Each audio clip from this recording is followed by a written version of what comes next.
Hello friends, नमस्कार। Welcome to my YouTube channel DYS maths classes. तो आज हमारा सेकंड चैप्टर जो कि क्लास 12th का है, इन्वर्स ट्रिग्नोमेट्रिक फंक्शंस यानी कि प्रतिलोम त्रिकोणमितीय फलन। तो आज हम एक्सरसाइज 2.1 के क्वेश्चन को सॉल्व करेंगे। इसके पहले जितने भी क्लास इन्वर्स ट्रिग्नोमेट्रिक फंक्शंस के हुए थे, इस एक्सरसाइज को सॉल्व करने में वो सारी जो इंट्रोडक्शन क्लास हैं वो कहीं ना कहीं आपको हेल्प करेंगे। तो वो सारी क्लासेस देखते हुए अगर आप इसको सॉल्व करेंगे तो आपको ये बेहतरीन ढंग से समझ में आएगा, आपके सारे कंसेप्ट क्लियर हो जाएंगे। तो इंट्रोडक्शन क्लास को इंट्रोडक्शन की क्लास हम प्ले लिस्ट में अपलोड कर दिए हैं, प्ले लिस्ट में डाल दिए हैं, तो वहाँ से एक तरफ से देखते हुए आइए, उसके बाद सोल्यूशन पार्ट पे आइएगा। तो आज का क्लास किस पे बेस्ड होगा? तो एक्सरसाइज 2.1 के क्वेश्चंस को आज हम लोग सॉल्व करेंगे। तो सबसे पहले स्टार्ट करते हैं क्वेश्चन को। तो सबसे पहला क्वेश्चन क्या है इस एक्सरसाइज में? तो सबसे पहले कह रहा है कि find the principal values of the following. Question क्या है? Question number 1। तो क्वेश्चन नंबर 1 में क्या क्या बोला है? क्वेश्चन नंबर 1 में कहा गया है फाइंड द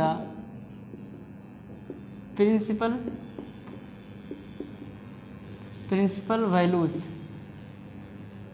यानी कि मुख्य मान की गणना करें, यानी कि हम लोग को निकालना मुख्य मान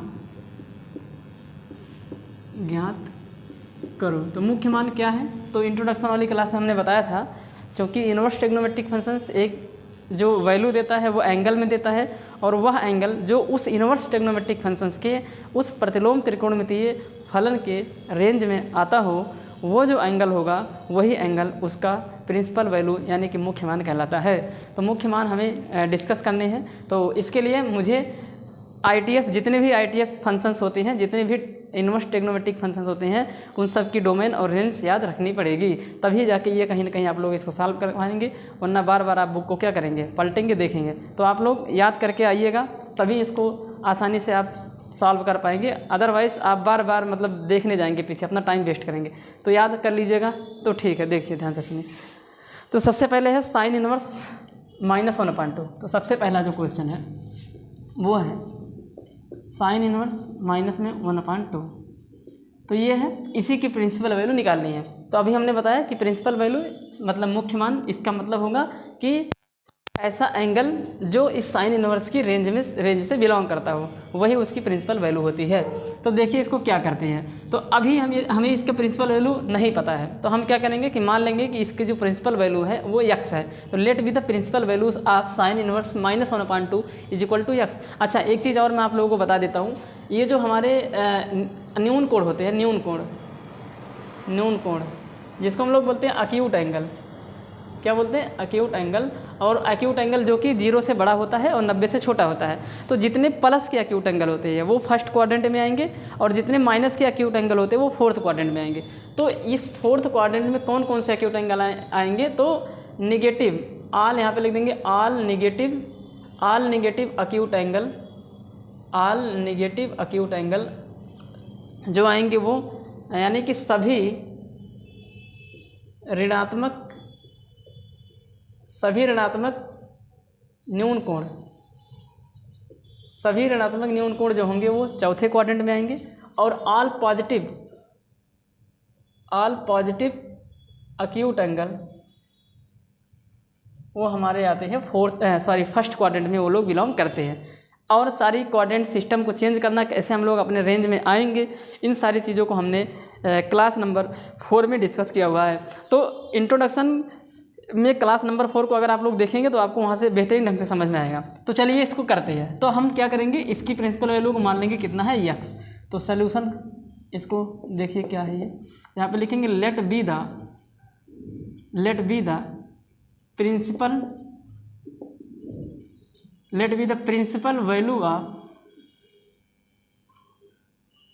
value is x। Let be the principal value is x, माना कि जो मुख्य मान है वो कितना है? x है।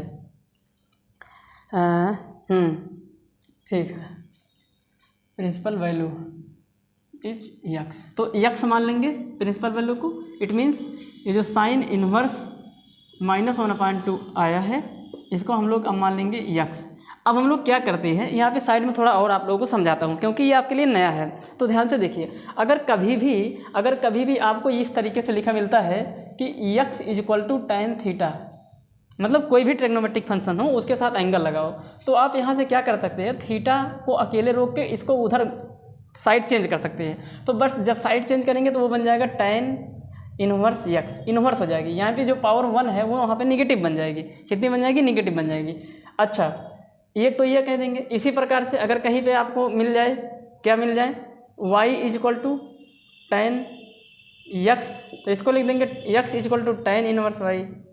यानी कि ये चीज़ उधर जाएगी, जब tan, ये जब tan उधर जाएगा तो वो इन्वर्स रूप धारण कर लेगा। इसका उल्टा अगर कहीं पे लिखा गया हो, मान लो लिखा गया हो theta is equal to tan inverse, हम tan, अच्छा चलो अब की बार साइन ले लेते हैं, वरना आप कहेंगे कि बार बार tan ही ले रहे हैं। तो theta is equal to sine inverse अगर यक्स लिखा गया है तो यक्स इजक्वल टू क्या होगा, तो ये हो जाएगा साइन थीटा के बराबर। देखिए इनवर्स हटेगा तो पावर 1 आएगी, यानी कि अगर हम साइड चेंज करेंगे तो ट्रिग्नोमेट्रिक फंक्शन ही चला जाएगा, एंगल वहीं पर रुक जाएगा।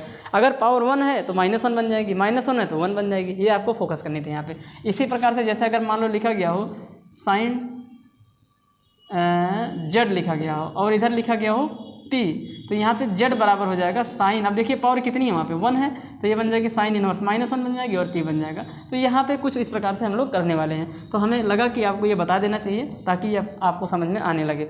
ठीक, चलिए आगे बढ़ते हैं और इसको सॉल्व करने की कोशिश करते हैं। तो चलिए लगाते हैं इस क्वेश्चन को। तो हमने मान लिया let be the principal value of principal value is x, माना कि जो मुख्य मान है वो कितना है, यक्स है। अब ध्यान से सुनिए, तो साइन इनवर्स -1/2 की जो प्रिंसिपल वैल्यू आएगी वो कितनी आएगी, यक्स आएगी। और आपको मालूम है जो भी प्रिंसिपल वैल्यू आती है वो क्या होना चाहिए, प्रिंसिपल वैल्यू कौन होता है, जो बिलोंग करना चाहिए रेंज से। तो इसका मतलब ये यक्स जो है वो कहाँ से बिलोंग करना चाहिए, it means implies that x का मतलब ये है कि ये -π/2 से लेके +π/2 के बीच बिलोंग करना चाहिए। जो यक्स इसके अंदर आएगा वही प्रिंसिपल वैल्यू होगी। तो अब देखिए क्या करते हैं, तो यक्स -π/2 से π/2 बिलोंग करना चाहिए, इसका मतलब कहाँ पे आना चाहिए यक्स की वैल्यू, तो ये आपका होता है -π/2 और ऊपर कितना होता है +π/2। ये सारी बातें हमने बताई हुई है। तो इसका मतलब जो हमारा आंसर होगा, जो हमारी रेंज है साइन इनवर्स एक्स की, वो यहाँ से लेके यहाँ तक, तो ये और ये पूरा, तो ये यानी कि इतने दूर में ये हो सकता है। सेकंड क्वाड्रेंट, फर्स्ट क्वाड्रेंट और चौथे क्वाड्रेंट, और ये y और y डैश एक्सिस का एंगल जो भी होगा वो हमारे आंसर में आ सकता है। उनमें से कोई एक होगा जो वही हमारे आंसर में आएगा। तो अब देखिए इसको सॉल्व कैसे करते हैं। तो पता चल गया कि जो हमारा आंसर आने वाला है वो यहाँ से लेके यहाँ तक होगा।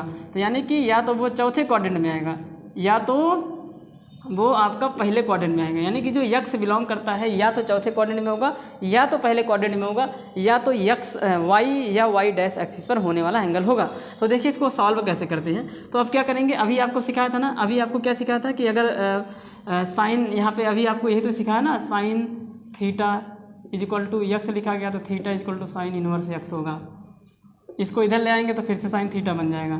यानी कि इन्वर्स जाएगा तो 1 बनेगा, 1 जाएगा तो इन्वर्स बनेगा। तो यहाँ पे इन्वर्स जाएगा तो 1 बन जाएगा। तो कौन बचा है यहाँ पे -1/2 इजक्वल टू में कितना आ गया बोलो, इजक्वल टू में आ जाएगा साइन यक्स, कितना आया साइन एक्स। इसको सीधे सीधे लिख देते हैं। तो साइन यक्स की जो वैल्यू है वो -1/2 आ गई। अब यहाँ पे क्लास 11th में एक ट्रिग्नोमेट्रिक इक्वेशंस करके एक टॉपिक होता है जो कि ट्रिग्नोमेट्रिक फंक्शंस में होता है। तो वहाँ से जो है यहाँ पे उसकी हेल्प से इसको सॉल्व करने की कोशिश करते हैं, जिनमें हम लोग प्रिंसिपल सोल्यूशन को फाइंड आउट करते थे। वहाँ पे प्रिंसिपल सोल्यूशन था तो वहाँ पे डोमेन पे बात करते थे। तो ध्यान से सुनना, क्योंकि इसकी जो रेंज है वो एक एंगल है और आप जान गए कि या तो फर्स्ट क्वाड्रेंट का आंसर होगा मेरा या तो चौथे क्वाड्रेंट में आने वाला कोई एंगल होगा, वही मेरा क्या होगा आंसर होगा।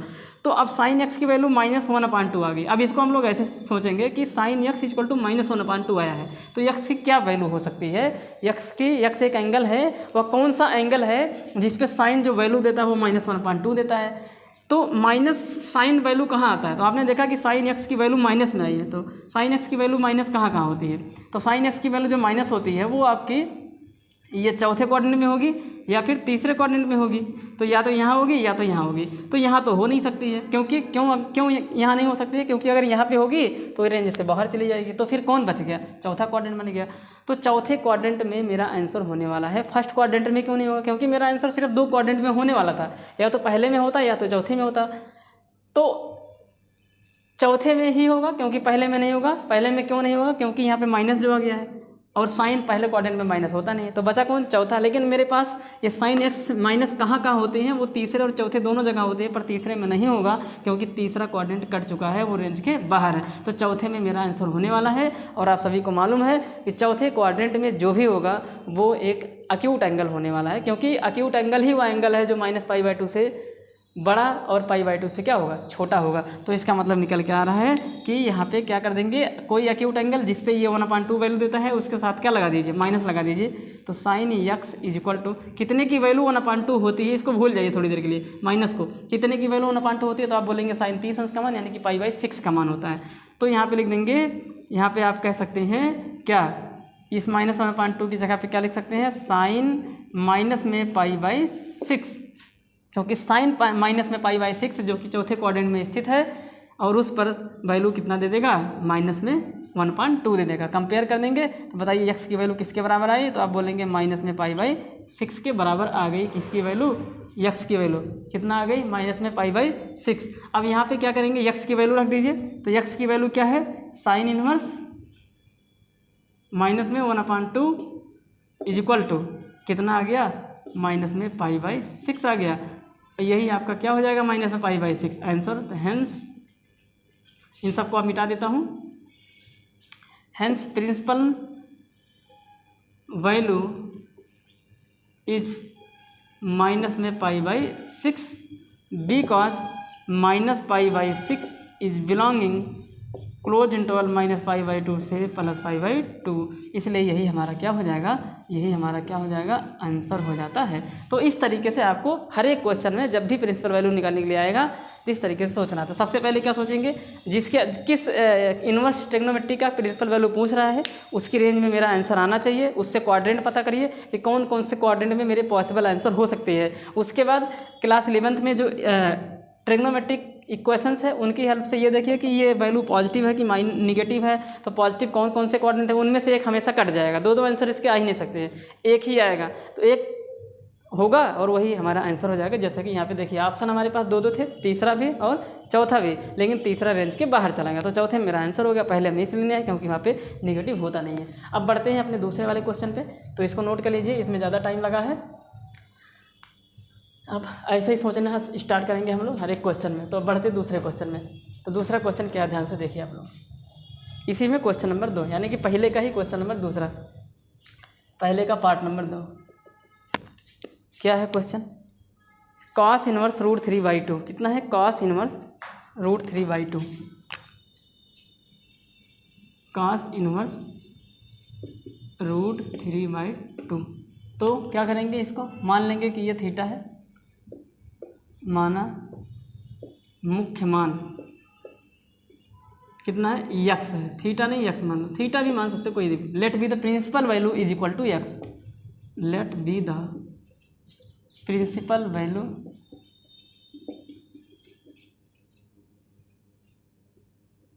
Is equal to x। x मान लिया प्रिंसिपल वैल्यू, तो क्या बन जाएगा ये बोलिए? cos inverse √3/2 is equal to x।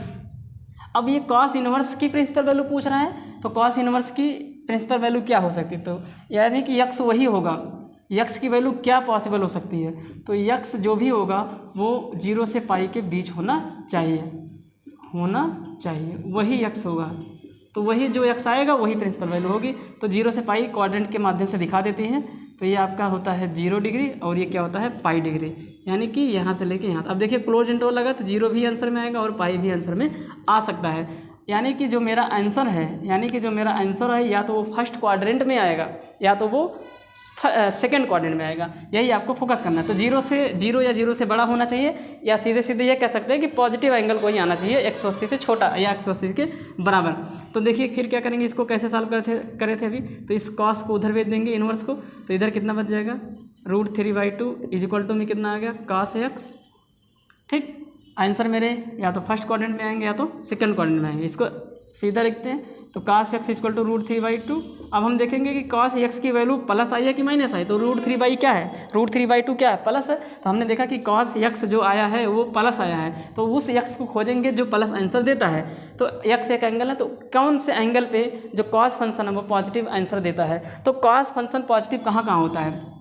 तो cos x पॉजिटिव या तो फर्स्ट क्वाड्रेंट में होगा या तो फोर्थ क्वाड्रेंट में होगा। तो फोर्थ क्वाड्रेंट तो ये गायब हो जाएगा, क्यों? क्योंकि रेंज के बाहर हो गए, तो ये तो होगा नहीं। तो फिर मेरा आंसर या तो फर्स्ट क्वाड्रेंट में आएगा या तो सेकंड क्वाड्रेंट में। अब ध्यान से देखिए, अब पता चल गया ना भाई पॉजिटिव कहाँ कहाँ होता है, पॉजिटिव कहाँ कहाँ होता है। तो आपने देखा कि पॉजिटिव कॉस या तो फर्स्ट में होगा या तो फोर्थ में होगा, और मेरे आंसर आने की क्या पॉसिबिलिटीज़ थी, वो सेकंड क्वाड्रेंट था और फर्स्ट क्वाड्रेंट था। तो सेकंड क्वाड्रेंट में कॉस कैसा होता है, निगेटिव होता है, तो यहाँ निगेटिव तो है नहीं, कॉस की वैल्यू पॉजिटिव है, तो ये भी कैंसिल, ये भी कैंसिल। तो कौन बचा? पहला बच गया। इसका मतलब फर्स्ट क्वाड्रेंट में मेरा आंसर होने वाला है। क्यों? क्योंकि भाई आपने ये देखा कि जो भी यक्स होना चाहिए था वो 0 से पाई के बीच, यानी कि फर्स्ट और सेकंड क्वाड्रेंट में होना चाहिए था। थोड़ा और जब सॉल्व किए तो पता चला कि कॉस की वैल्यू पॉजिटिव चाहिए, तो सेकंड क्वाड्रेंट में तो कॉस वैसे ही निगेटिव होता है। इसका मतलब ये तो गया, ये मेरे आंसर में नहीं आने वाला है। अब मेरे पास दो ऑप्शन बचे हैं, कौन कौन? कॉस कहाँ पॉजिटिव होता है, तो चौथे में और पहले में। चौथा भी चलेगा क्योंकि चौथा इसकी रेंज में ही नहीं है कॉस इनवर्स की। तो फिर एक ही ऑप्शन बचा मेरे पास, और वो कौन बचा? फर्स्ट क्वाड्रेंट बचा। तो जो भी आंसर आएगा फर्स्ट क्वाड्रेंट, और फर्स्ट क्वाड्रेंट में जो भी एंगल होते हैं वो अक्यूट एंगल होते हैं, अक्यूट एंगल यानी कि न्यून कोण होते हैं, और वो जो भी होंगे पॉजिटिव होंगे, यानी कि धनात्मक न्यून कोण इसमें होते हैं। तो अब यहाँ पे क्या कर देंगे, तो cos x इक्वल टू कौन सा वह एंगल है 90 से छोटा जिस पे इसकी वैल्यू √3/2 होती है, तो आपका जवाब होगा cos, ये 30 अंश का माने है कि π/6 की ये वैल्यू है। कंपेयर कर देंगे तो x इक्वल टू π/, में कितना आ गया? 6 आ गया। अब यहाँ पे लिखेंगे b cos π/6 is belonging 0 to π, ये π/6 यहाँ पे होगा, ये फर्स्ट क्वाड्रेंट में होने वाला एंगल है। हेंस यक्स क्या था? Principal value. Hence principal value is equal to π/6। मुख्य मान कितना निकल के आया है? मुख्य मान का जो आंसर आया है वो आपका π/6 आ गया है। अब बढ़ते हैं अपने तीसरे वाले क्वेश्चन, तीसरे वाले पार्ट पे, जिस पे लिखा गया है कॉसेक इनवर्स 2 की प्रिंसिपल वैल्यू क्या होगी। तो हमेशा की तरह इसको भी सॉल्व करते हैं, जैसे सारे क्वेश्चन सॉल्व किए। तो मान लेंगे यहाँ पे लिखेंगे let be the principal value is x. माना कि मुख्य मान कितना है? यक्स है। इसका मतलब कॉसेक इनवर्स 2 की जो वैल्यू आएगी वो यक्स के बराबर होनी चाहिए। अब यक्स के बराबर यक्स क्या वैल्यू हो सकती है कि यक्स की पॉसिबिलिटीज़ क्या है? तो यक्स बिलोंग करना चाहिए जो इसकी रेंज है, तो इसकी रेंज है -π/2 से लेके +π/2, लेकिन बीच में से माइनस करना पड़ता है किसको? 0 को, क्योंकि 0 पे ही अनडिफाइंड हो जाता है। तो इसका मतलब आंसर जो आने वाला है वो -π/2 यहाँ नीचे होता है और +π/2 ऊपर होता है। बट यहाँ पे आपको ध्यान देना है 0 आपके आंसर में कभी भी नहीं आएगा, तो 0 को माइनस कर देंगे। इसका मतलब आंसर या तो फर्स्ट क्वाड्रेंट में आएगा या तो फोर्थ क्वाड्रेंट में आएगा। तो यहाँ से पता चल रहा है कि जो मेरे आंसर आने की पॉसिबिलिटीज़ है, यानी कि जो मेरा यक्स है वो कहाँ पे बैठा हुआ है, हो सकता है या तो वो फर्स्ट का हो या तो फोर्थ का हो। अब देखते क्या है, अब इसको सॉल्व करेंगे। तो इसको जब सॉल्व करेंगे तो क्या बचेगा? 2 equal to cosec x, inverse उधर गया, यक्स बन गया। अब इसको और अच्छे से सॉल्व करेंगे, यानी कि लिख देंगे तो कॉसेक यक्स इक्वल टू 2 आ गया। अब हम यहाँ से दिमाग लगाएंगे कि कॉसेक यक्स की वैल्यू पॉजिटिव आई है, +2 है, और कॉसेक यक्स पॉजिटिव कहाँ कहाँ होता है? तो आप कहेंगे कॉसेक पॉजिटिव होता है जहाँ जहाँ साइन पॉजिटिव होता है, तो सेकंड क्वाड्रेंट में होता है और फर्स्ट क्वाड्रेंट में। तो इसका मतलब अब मेरा जो आंसर है वो या तो सेकंड क्वाड्रेंट में आएगा या तो पहले क्वाड्रेंट में आएगा। चौथा क्वाड्रेंट भी कैंसिल हो गया, चौथा क्वाड्रेंट क्या हो गया? कैंसिल हो गया। अब दूसरे में भी नहीं आ सकता है, क्यों? क्योंकि दूसरे में अगर आएगा तो ये रेंज का क्या हो जाएगा? बाहर हो जाएगा, तो यहाँ पे भी नहीं आएगा। तो मेरे पास सिर्फ एक ऑप्शन बचा है, और वो कौन सा ऑप्शन है? पहला क्वाड्रेंट। तो यानी कि पहले क्वाड्रेंट में आंसर मेरा आने वाला है, और पहले क्वाड्रेंट में जो भी आंसर होता है वो अक्यूट एंगल होगा। क्यों? क्योंकि यहाँ से पता चल रहा है कि अक्यूट एंगल ही आंसर आएगा, क्योंकि -90 से बड़ा और +90 से छोटा अक्यूट एंगल ही होता है। हालांकि अक्यूट एंगल 0 से बड़ा और 90 से छोटा होता ना, लेकिन हमने बताया कि यहाँ पे माइनस वाला अक्यूट एंगल भी लिया जाएगा। ठीक, तो ऐसे करेंगे। तो यहाँ पे ध्यान से देखिए, तो यहाँ पे क्या आने वाला है? Cosec x is equal to 2 किसकी वैल्यू होती है? तो साइन 30 अंश का, कॉसेक 30 अंश का मान 2 होता है, यानी कि कॉसेक और 30 को लिख देंगे π/, में कितना? 6। कंपेयर कर देंगे तो यक्स की वैल्यू किसके बराबर है? तो π/6 के बराबर है। अब यहाँ पे लिखना बिकॉज π/6 इज बिलोंगिंग -π/2 टू +π/2। चूँकि ये -π/2 से +π/2 के बीच बिलोंग करता है, इसलिए प्रिंसिपल वैल्यू जो निकल के आएगी वही आपकी आएगी। तो यही आपकी क्या है? प्रिंसिपल वैल्यू, यही आपका क्या? मुख्य मान है। अब बढ़ते हैं अपने अगले क्वेश्चन पे। तो इसका आंसर कितना आ गया? π/6 आ गया। अब इसके बाद जो क्वेश्चन है वो क्या है? क्वेश्चन नंबर पहले का ही चौथा पार्ट, जिसमें ये कहा गया है tan इनवर्स माइनस में √3। जैसे मैं सोच रहा हूँ वैसे ही अगर आप लोग करेंगे तो आपको बहुत ही अच्छे से समझ में आएगा। तो अब के बाद tan इनवर्स की प्रिंसिपल वैल्यू निकालनी है। तो tan इनवर्स की रेंज को लिख देता हूँ। तो tan इनवर्स x की जो रेंज है, तो tan इनवर्स x की रेंज क्या है, तो इसकी जो रेंज है वो है tan इनवर्स x की रेंज, tan इनवर्स x की जो रेंज है ऊपर लिख देता हूँ, वो है, यहाँ पे लिखता हूँ,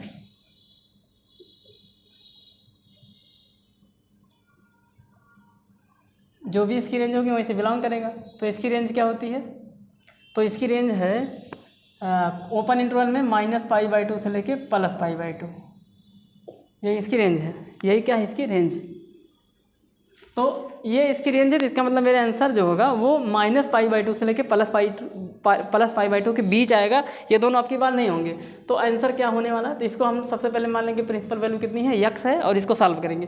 तो यहाँ से पता चल रहा है कि जो आंसर होगा, देखिए यहाँ से पता चल रहा है मेरा जो आंसर होगा ये है -π/2, ये क्या है +π/2।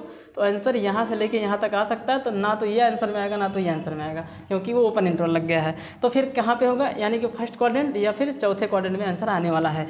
आने की पॉसिबिलिटी ये दोनों क्वाड्रेंट में अभी है, लेकिन जब थोड़ा सा सॉल्व करेंगे तो अभी और चेंज होगा, ये अभी और कट जाएंगे। अब इसको सॉल्व करिए, देखिए तो tan इनवर्स और मान लिया प्रिंसिपल वैल्यू कितनी है, x है, तो सीधा यहाँ पे लिख देंगे। तो माइनस में √3, इनवर्स को उधर भेजेंगे तो कितना आ जाएगा tan x, सीधा लिख देंगे इसको, tan x equal to minus में √3। अब जरा मुझे बताएं आप लोग, माइनस आ गया, tan x की वैल्यू माइनस आ गई। x वह कौन सा एंगल है, x वही एंगल है जिस पे वैल्यू माइनस देता है, यानी कि tan x फंक्शन की वैल्यू माइनस आ गई। और tan x माइनस कहाँ कहाँ होता है, तो या तो ये होगा सेकेंड क्वाड्रेंट में, tan x माइनस कहाँ होगा, कैसे पता चला माइनस लेना है, क्योंकि -√3 आ गया है। तो ये माइनस कहाँ होगा, या तो सेकंड में होगा या तो चौथे में होगा। तो सेकंड क्वाड्रेंट तो आंसर में आएगा ही नहीं, क्योंकि ये रेंज के ही बाहर है।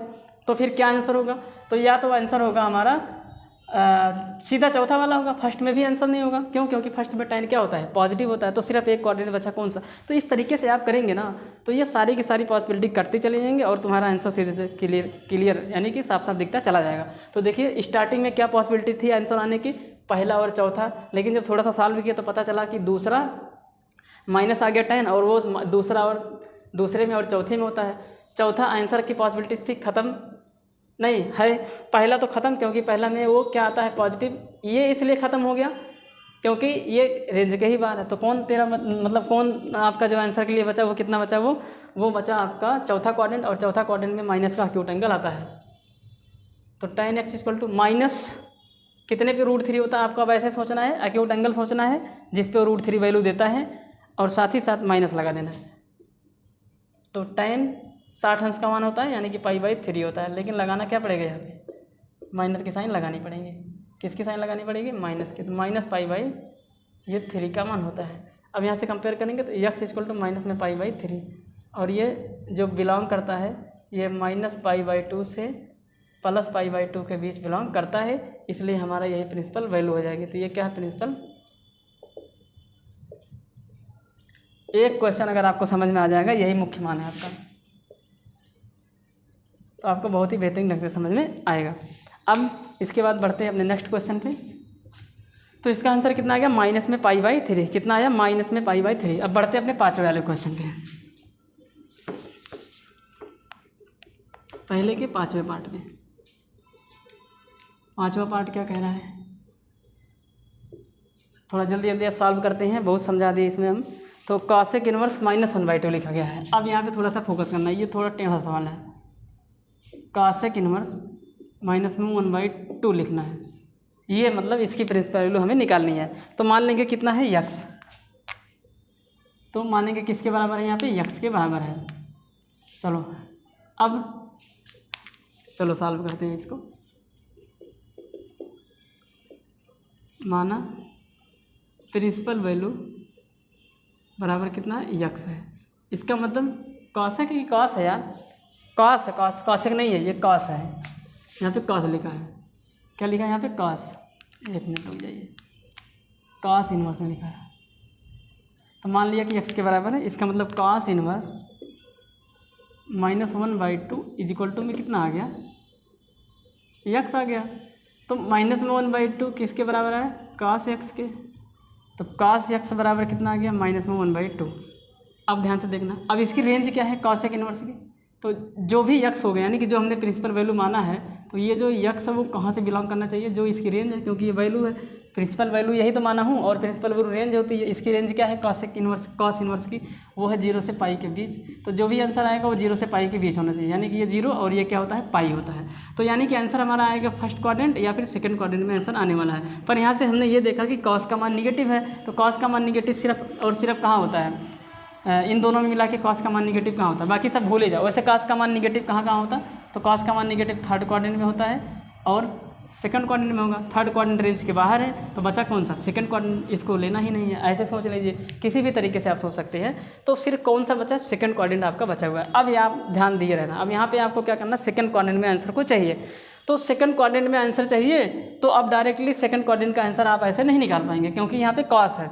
अब यहाँ पे एक एक्यूट एंगल जो 1/2 मतलब किस पे 1/2 cos वैल्यू देता है, उस एंगल को सर्च कर लीजिए। और सेकंड क्वाड्रेंट में कैसे जाते हैं, आपको बताया था कि पाई में से उस एक्यूट एंगल को क्या कर दीजिए, घटा दीजिए। तो सबसे पहले एक एंगल खोजेंगे जिस पे cos वैल्यू देता है 1/2, तो क्या हो जाएगा, cos x किस पे वैल्यू देता है 1/2, तो ये देता है cos वैल्यू देता है 1/2, ये देगा आपका 60 डिग्री पे, यानी कि पाई बाई किस पे देगा, 6 पे देगा। यहाँ पे माइनस की साइन लगा दीजिए, ये जो माइनस लगा हुआ है ये माइनस लगा दिया, तो इसका मतलब ये लिखा गया -cos π/6।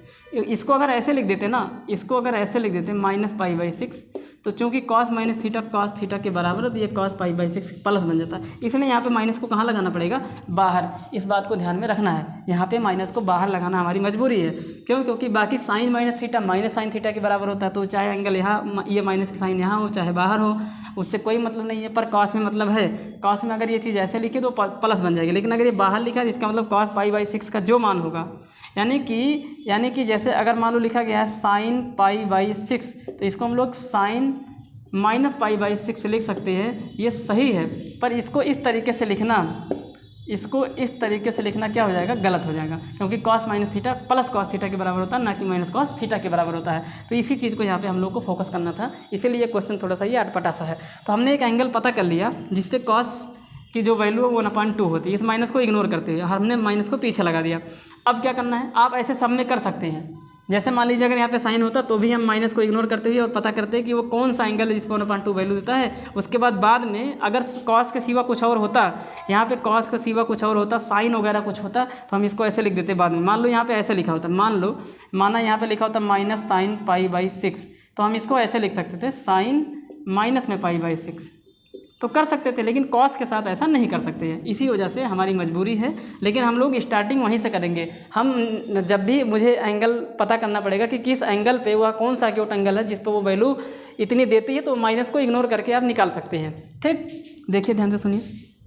अब यहाँ से कंपेयर करेंगे तो x की वैल्यू कितनी आ गई, -π/6, और जैसे ही x की वैल्यू -π/6 आ जाएगी तो वो रेंज के बाहर चला जाएगा। तो यहाँ पे अगर हम कंपेयर करें तो x की वैल्यू कितनी आ गई, -π/6। यहाँ पे लिखेंगे but this is not belong, सीधा इसको लिख सकते हैं, ये -π/6 इज़ नॉट बिलोंग 0 to π। तो अगर ये 0 से पाई के बीच बिलोंग नहीं करता है, इसका मतलब this is not principal value, यह प्रिंसिपल वैल्यू नहीं हो सकता, यह मुख्य मान नहीं हो सकता। तो फिर क्या करें इसके लिए, और मुझे मालूम है सेकंड क्वाड्रेंट का एंगल चाहिए। तो मैं अब क्या करूँगा, जो मेरे पास एक एक्यूट एंगल मिल गया है, मैं उसी एक्यूट एंगल की हेल्प से क्या करूँगा, सेकंड क्वाड्रेंट में पहुँच जाऊँगा। हमने अपने इंट्रोडक्शन वाली क्लास में ये बात आपको सिखाई है। तो ये जो cos माइनस में cos π/6 है, इसको हम लोग लिख सकते हैं क्या, अब इसी एक्यूट एंगल को पाई में से घटा दूँ, तो cos पाई माइनस π/6। यही चीज़ कल हम आप लोगों को सिखा रहे थे कि जब भी हम सेकंड क्वाड्रेंट में जाते हैं तो पाई में से कुछ घटा देते हैं, लेकिन क्या घटाएंगे पाई में से, एक एक्यूट एंगल घटाएंगे। एक्यूट एंगल को ही बार बार मैं बताता हूँ कि घटाना रहता है। अब यहाँ से यानी कि जो वैल्यू ये देगा वही वैल्यू ये भी देगा। क्यों, क्योंकि ये cos π/θ लिखा है, जो कि -cos θ के बराबर है, और थीटा की जगह पर कितना लिखा, π/6। अब इसे को सॉल्व कर लेंगे तो यहाँ पे आ जाएगा cos 6 1 जा 6, तो 6 पाई में से 1 पाई जाएगा तो 5 पाई, पाई में कितना आ गया 6, और ये जो माइनस cos पाई बाई 6 है ये इसके बराबर है। अब यहाँ पे जहाँ माइनस cos पाई बाई 6 लिखा उसकी जगह पे क्या लिख सकता हूँ cos x, तो यहाँ पे लिख दिया cos x is equal to cos 5 pi by 6। अब ये जो 5 पाई बाई 6 है ये आपका सेकेंड क्वाड्रेंट का एंगल। अब यहाँ से कंपेयर कर लीजिए x is equal to 5 pi by में 6, और ये जो 5 पाई बाई 6 है ये 0 से लेके पाई के बीच क्या करता है, बिलोंग करता है। तो आपको आपकी जानकारी के लिए बता दूं ये आपके आंसर में क्यों नहीं आया, क्योंकि यहाँ से कंपेयर नहीं किया जा सकता है कि कंपेयर करने के लिए दोनों जो ट्रिग्नोमेट्रिक फंक्शन होते हैं वो सेम होने चाहिए।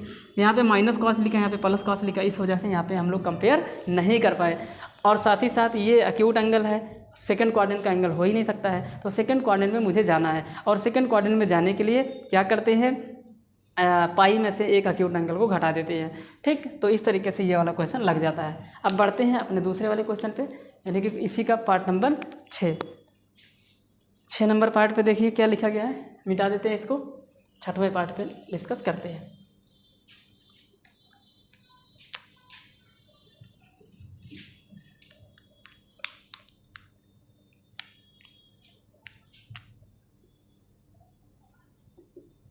क्या कहा गया है इसमें, कहा गया है tan इनवर्स -1, तो मान लेंगे कितना है x है, और इसकी जो रेंज है यानी कि x कहाँ से बिलोंग करना चाहिए, x क्या, यानी कि हमने माना कि इसका जो प्रिंसिपल वैल्यू वो x है, तो प्रिंसिपल वैल्यू एक एंगल होता है, वो एंगल कहाँ से बिलोंग करनी चाहिए, जो इसकी रेंज होगी tan इनवर्स फंक्शन की। तो रेंज इसकी क्या है, π/2 से -π/2 से +π/2 पर इंटरवल कौन सा, ओपन वाला।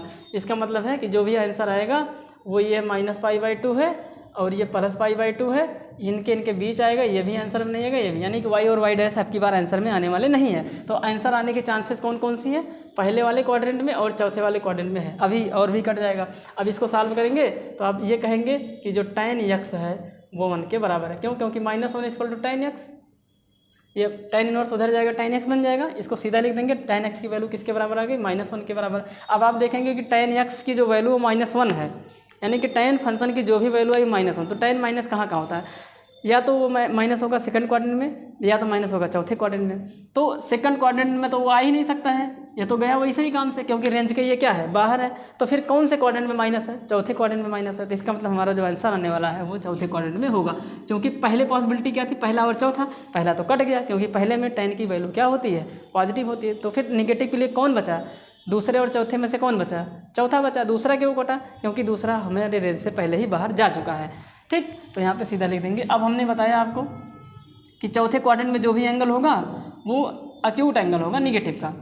अगर आपको ऐसे नहीं समझ आ रहा तो आप ऐसे कर लीजिए, देखिए यहाँ पे इस माइनस को थोड़ी देर के लिए भूल जाइए, और ये देखिए कि tan कितने का मान 1 होता है, तो आप बोलेंगे 45 का मान होता है, यानी कि π/4 का। तो यहाँ पे लिखिए tan π/4, क्या लिख दीजिए, tan π/4। अब ये जो माइनस आगे लगा हुआ लगा दीजिए, और इसी चीज़ को आप ऐसे कह सकते हैं, कैसे, इसको लिख सकते हैं tan माइनस में π/4। इसको यहाँ पे ले जाना जरूरी है, वरना आप कंपेयर नहीं कर पाएंगे। जब तक ये दोनों चीज़ें प्लस में नहीं होंगी, tan प्लस में नहीं होगा, कंपेयर नहीं कर सकते हैं।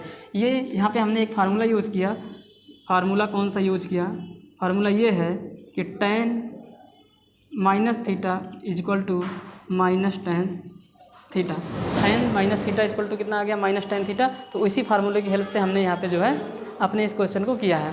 अब देखिए ध्यान से क्या करते हैं, तो अब ये चीज़ अगर इसके बराबर है तो ये चीज़ इसके भी बराबर हो सकती है, यानी कि ये माइनस अंदर भी जा सकता है। तो उसी बात को जो है हम यहाँ पे, इसी बात का फ़ायदा उठाते हुए हमने यहाँ पे ये चीज़ की।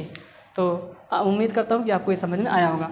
तो यहाँ से हमने कंपेयर कर लिया, तो कंपेयर करते ही हमने क्या देखा, कंपेयर, अब इसको मिटा देता हूँ। कंपेयर करते ही हमने देखा कि जो x की वैल्यू है वो -π/4 के क्या है, बराबर है। क्या ये -π/4 इसके रेंज से बिलोंग करता है, तो आंसर होगा yes, this is belonging range open interval -π/2 to +π/2, ये बिलोंग करता है, इसलिए ये क्या हो जाएगा, आंसर। तो यही हमारी प्रिंसिपल वैल्यू की प्रिंसिपल वैल्यू हो जाएगी। ठीक, तो इस तरीके से ये हमारा हो गया कौन सा क्वेश्चन, तो क्वेश्चन नंबर ये हमारा हो गया 6वां पार्ट। 6वां पार्ट हमारा जो है वो हो चुका है। अब हम लोग बढ़ते हैं अपने 7वें पार्ट पे, इतना नोट कर लीजिए आप लोग।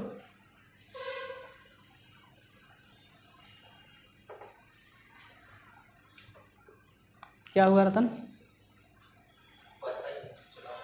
अभी कहाँ वाईफाई चलेगा? अच्छा, नहीं मुझे लगा मेरे फ़ोन से कनेक्ट कराए वो। अब देखिए 7वें पार्ट पे डिस्कस करते हैं। 7वां पार्ट क्या है? 7वें में कहा गया कि 7, अच्छा 7वां पार्ट नहीं, 7वां क्वेश्चन ही है, ठीक, 7वां क्वेश्चन है ये। तो क्वेश्चन नंबर 7, मुझे लगा पहले के ही सारे पार्ट है, पर पहले के नहीं है, सब के सब क्वेश्चन है अलग अलग। तो ठीक है, तो इसका मतलब ये 6वां क्वेश्चन था। अब हम लोग 7वां क्वेश्चन पढ़ते हैं। इसमें टोटल 7 क्वेश्चन और हमें लगा कि ये पार्ट में दिया गया है। चलिए कोई बात नहीं है, क्वेश्चन तो हुआ है ना। तो क्वेश्चन नंबर 7 को करते हैं हम लोग। देखिए क्या कह रहा है, सेक इनवर्स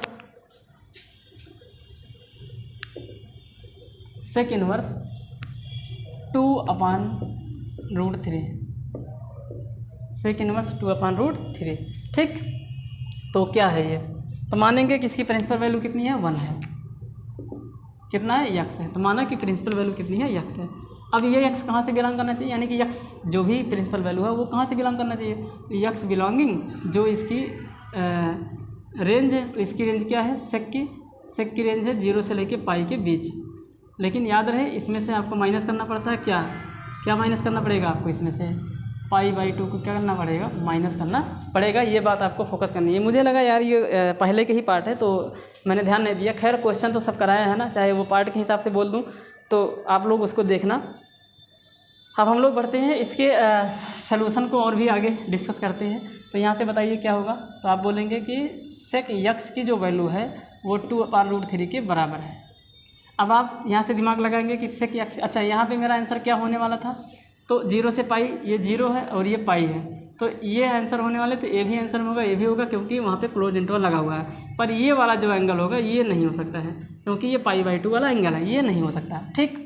अब क्या करेंगे, हमने देखा कि सेक की वैल्यू पॉजिटिव आई, तो सेक पॉजिटिव कहाँ कहाँ होगा, तो चौथे में होगा, पहले में होगा, चौथा तो कट गया, चौथा तो कट गया, तो फिर कौन बचा, पहला। क्यों चौथा कटा, क्योंकि ये रेंज के बाहर हो गया। रेंज कितनी है, पहला और यानी कि 0 से पाई है, यानी कि आंसर मेरे क्या कहाँ कहाँ आ सकते थे, पहले में या दूसरे में। दूसरे में तो आया ही नहीं, तो चौथा बाहर हो गया। क्यों बाहर हो, क्योंकि रेंज के ही बाहर है। तो अब इसको सॉल्व करते हैं। अब हमने क्या बताया था इसके लिए, वह एंगल पता करिए जिस पे ये वैल्यू 2/√3 देता है, और अक्यूट एंगल होता है हमेशा। तो कितना होगा 2/√3, किस पे देता है ये देता है 30 अंश पे, और 30 अंश को हम लोग लिखते हैं पाई/6। तो यहाँ पे लिखना पड़ेगा हमें cos पाई/6। कंपेयर कर देंगे तो यक्स की वैल्यू किसके बराबर है, पाई/6, और ये जो है वो बिलोंग कर जाएगा 0 से लेके कहाँ तक, पाई के बीच, और इसमें से माइनस करना पड़ेगा किसको, पाई/2। तो यही हमारा क्या हो जाएगा आंसर। तो 7वें का आंसर होगा पाई/6।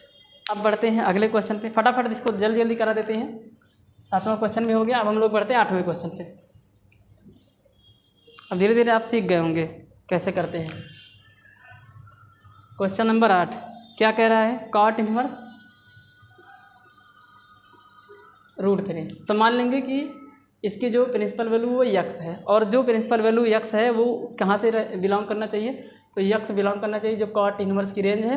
तो cot इनवर्स की जो रेंज है वो क्या है, ओपन इंटरवल में 0 से लेके कहाँ तक है, पाई तक है। cot इनवर्स की रेंज क्या है, ओपन इंटरवल में 0 से लेके कितनी है, पाई है। तो यहाँ से ये बिलोंग करना चाहिए था। तो अब इसको सॉल्व करेंगे तो यहाँ से आ जाएगा cot x = √3, क्योंकि √3 = cot x, सीधा करके लिखेंगे तो cot x = कितनी आ जाएगी, √3। और आंसर कहाँ से आते, 0 से लेके पाई, तो 0 यहाँ है, पाई यहाँ है, ये आंसर होता। लेकिन 0 और पाई को नहीं लेना है, क्यों, क्योंकि यहाँ पे ओपन इंटरवल लगा, ये भी आंसर में नहीं आएगा, ये भी आंसर में नहीं आएगा।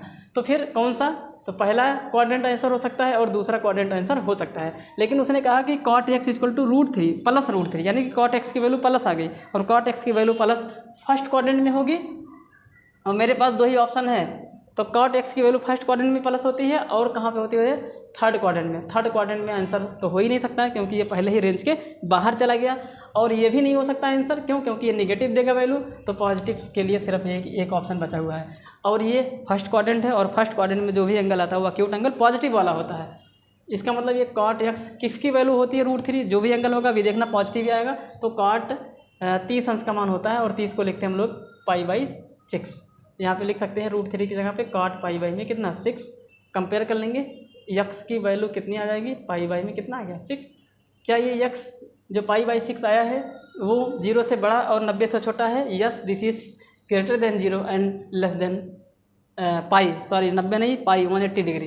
तो this is in the range of 0 to pi, so this is our principal value, इसलिए यह हमारा मुख्य मान होगा।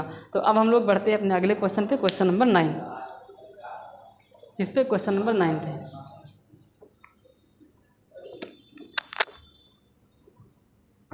ध्यान से देखिए क्वेश्चन नंबर 9, सब बड़े ही आसान क्वेश्चन है।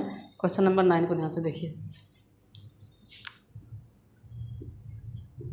क्या कहा है, cos इनवर्स -1/√2, फिर से cos आ गया, cos इनवर्स माइनस में 1/√2। तो मान लेंगे कितना है, प्रिंसिपल वैल्यू x है, और ये x कहाँ से बिलोंग करना चाहिए, क्लोज इंटरवल 0 से पाई के बीच ये होना चाहिए। इसका मतलब आंसर क्या आना चाहिए, 0 या फिर पाई, यानी कि यहाँ से लेके यहाँ तक आंसर होगा। ये भी हो जाएगा, ये भी हो जाएगा, सब कुछ आंसर में आएंगे। ठीक, ये सारे के सारे आंसर में आ सकते हैं। अब यानी कि आंसर हमारा आएगा या तो फर्स्ट क्वाड्रेंट में या तो सेकंड क्वाड्रेंट में, इससे बाहर आंसर हो नहीं सकता है। तो इसको सॉल्व करते हैं, तो देखते क्या होगा। तो cos इनवर्स x, एक सेकंड, तो -1/2 is equal to cos x, ये इनवर्स उधर जाएगा cos वाला, तो cos x बन जाएगा, और इसको सीधा लिखेंगे तो cos x इक्वल टू -1/2। अब बताइए cos x की वैल्यू माइनस कहाँ कहाँ होती है, तो cos की वैल्यू माइनस सेकंड क्वाड्रेंट में ही होती है, और साथ साथ थर्ड में भी cos की वैल्यू माइनस होती है। थर्ड तो आंसर में आएगा ही नहीं, क्यों, क्योंकि ये रेंज के बाहर चला गया, और फर्स्ट भी नहीं आएगा क्योंकि फर्स्ट में cos क्या होता है, पॉजिटिव होता है। तो निगेटिव के लिए सिर्फ एक बचा, वो सेकंड क्वाड्रेंट, और सेकंड क्वाड्रेंट हमारे रेंज के अंदर आती है, हमने देखा यहाँ पे। तो इसका मतलब यहाँ पे सेकंड क्वाड्रेंट में मुझे आंसर चाहिए, पर अब सेकंड क्वाड्रेंट में जाने के लिए हमें मालूम हो कोई एक्यूट एंगल नहीं होगा। अब क्या करेंगे, इसको बनाने की कोशिश करेंगे। सबसे पहले इस माइनस को भूल जाएंगे और देखेंगे cos कितने की वैल्यू 1/2 होती है, इस माइनस को आगे ऐसे लगा देंगे। तो cos x equal to minus ऐसे लगा दो, माइनस की टेंशन खत्म करो, और 1/2 किस पे वैल्यू देता है, तो आपका जवाब होगा cos 60 अंश, यानी कि π/3 डिग्री। अब क्या करेंगे, कंपेयर तो कर नहीं सकते हैं, क्यों नहीं कर सकते कंपेयर, क्योंकि अगर हम कंपेयर करेंगे तो यहाँ पे ये चीज़ें बराबर नहीं है। तो इसको सेकंड क्वाड्रेंट में जाने के लिए क्या करते हैं, तो इसका मतलब है कि ये जो माइनस cos π/3 है, इसको हम लोग ऐसे लिख सकते हैं। देखो कैसे, cos सेकंड में जाने के लिए पाई में से घटाते हैं एक एक्यूट एंगल को, और वही एक्यूट एंगल जो हमने एक सर्च किया, तो कौन सा सर्च किया था, π/3, तो पाई में से π/3 घटा देंगे तो वैल्यू यही देगा, यानी कि ये माइनस cos π/3 ही लिखा गया, क्योंकि यहाँ पे फार्मूला लगाना cos पाई माइनस थीटा, और cos pi minus theta minus cos theta के क्या होता है, बराबर, और थीटा की जगह पे कौन लिखा गया है, π/3, तो यानी कि माइनस cos π/3 ही लिखा गया है। तो इस तरीके से इस फार्मूले की हेल्प से हमने इसको किया। अब इसको थोड़ा सा सॉल्व कर लेते हैं, तो ये क्या बन जाएगा, ये बन जाएगा cos 3 पाई माइनस पाई, कितना आ जाएगा 2 पाई, 3 1 जा 3 पाई माइनस 2 1 पाई, तो 2 π/3, और यहाँ पे कितना आ गया, यहाँ पे माइनस cos π/3, और माइनस cos π/3 की जगह पे क्या लिख सकता हूँ, cos x। तो देखिए ना, cos x लिख सकता हूँ, तो cos x की जगह ये आ गया। तो बताइए x की वैल्यू किसके बराबर होगा, तो आप बोलेंगे 2 π/3 के बराबर होगा। क्या ये 2 π/3 बिलोंग कर रहा है रेंज से, yes this is belong 0 to pi, so this is our principal value. अतः यह हमारा प्रिंसिपल वैल्यू है, ये हमारा मुख्य मान है। तो इस तरीके से इसको हम लोग कर लेते हैं। तो ये क्वेश्चन नंबर 9 जो कि हो गया। अब हम लोग बढ़ते हैं अपने नेक्स्ट क्वेश्चन, क्वेश्चन नंबर 10 पे।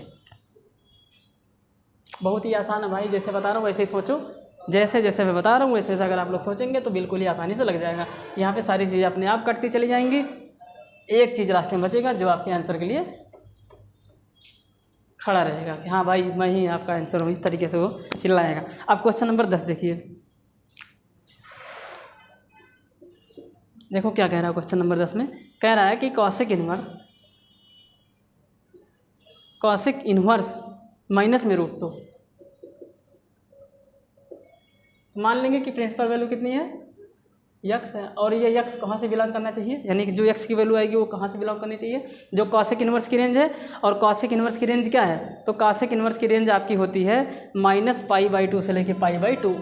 यहाँ पे लिख देंगे, ये यहाँ पे नहीं आएगा, यहाँ लिख देता हूँ। यहाँ पे जो x होगा वो बिलोंग कर जाएगा कहाँ से, -π/2 से π/2 क्लोज इंटरवल, पर इसमें से जो बीच में 0 आ जाएगा, 0 पे क्या बन जाएगा, अनडिफाइंड, क्योंकि 1/sin होता है ना cos के, cos क्या होता है 1/sin, और 0 ले लेंगे तो अनडिफाइंड हो जाएगा, नीचे 0 बन जाएगा।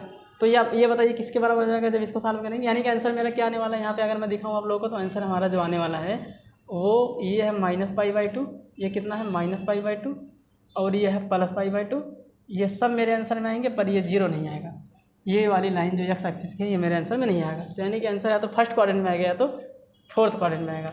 अब फोर्थ में आएगा कि फर्स्ट में आएगा, अब आगे सॉल्व करने पे ही पता चलेगा। तो इसको सॉल्व करिए तो माइनस में √2 आ गया, इक्वल टू में कितना आ गया cosec x। जब इन्वर्स उधर जाएगा cosec x सीधा लिख देंगे इसको। तो बताइए cosec x की वैल्यू किसके बराबर आ गई, -√2 के बराबर आ गई। अब cosec x माइनस में आ गया, यानी कि cosec जो फंक्शन है वो माइनस में आ गया। तो cosec फंक्शन माइनस कहाँ कहाँ होता है, तो आपका जवाब होगा वो होगा या तो थर्ड क्वाड्रेंट में माइनस और या तो होगा फोर्थ क्वाड्रेंट में माइनस। तो यहाँ ये माइनस होता है, तो ये तो मेरे आंसर में आएगा नहीं क्योंकि रेंज के बाहर पहले ही चला गया है। तो मेरे आंसर में सिर्फ एक ऑप्शन बचा है चौथा वाला, ये भी नहीं आएगा। क्यों, क्योंकि यहाँ तो प्लस देता है वैल्यू ना, फर्स्ट क्वाड्रेंट में cosec क्या आएगा प्लस, और मुझे कैसा चाहिए माइनस का cosec जो कि चौथे क्वाड्रेंट में। और चौथे क्वाड्रेंट में आपको मालूम है कि कोई एक्यूट एंगल होता है, वही होता है। अगर आप इसको ऐसे ना समझ पाए कि चौथे क्वाड्रेंट में कौन सा एंगल आएगा, तो आपकी जानकारी के लिए बता दूं, इस माइनस को निगलेक्ट करिए और ये पता करिए कि कौन सा एंगल है जिस पे √2 वैल्यू देता है। तो आप बोलेंगे cosec, ये माइनस आगे लिख दीजिए और ऐसे पता करिए कि कौन सी वैल्यू है, कौन सा एंगल है जिस पे cosec √2 वैल्यू देता है। तो आपका जवाब होगा √2 देता है 45 डिग्री पे, यानी कि π/4 पे। यानी कि यहाँ पे लिखना पड़ेगा मुझे, माइनस लगा दीजिए और ये सिर्फ √2 पे फोकस करिए और ये लिखा गया है cosec π/4। अब क्या करते हैं, इस माइनस को अंदर भेज सकते हैं। cosec सिर्फ cos और sec के टर्म में ये माइनस अंदर नहीं जा सकता है, बाकी जो 4 ट्रिग्नोमेट्रिक फंक्शंस हैं उनमें ये माइनस अंदर जा सकता है और अंदर से बाहर आ सकता है। तो यहाँ पे लिख देंगे माइनस में π/4। क्यों, क्योंकि यहाँ पे फार्मूला होता है because cosec -θ equal to -cosec θ। यानी कि अगर ये चीज़ माइनस बाहर है तो ज़रूरत पड़ने पे इसको अंदर कर सकते हैं, अंदर से ज़रूरत पड़ने पे क्या कर सकते हैं बाहर। तो ज़रूरत पड़ने पे अंदर किया, क्यों, क्योंकि माइनस होगा तो कंपेयर नहीं कर पाएंगे। ये बात हमने पिछले 2-3 क्वेश्चन से समझाया।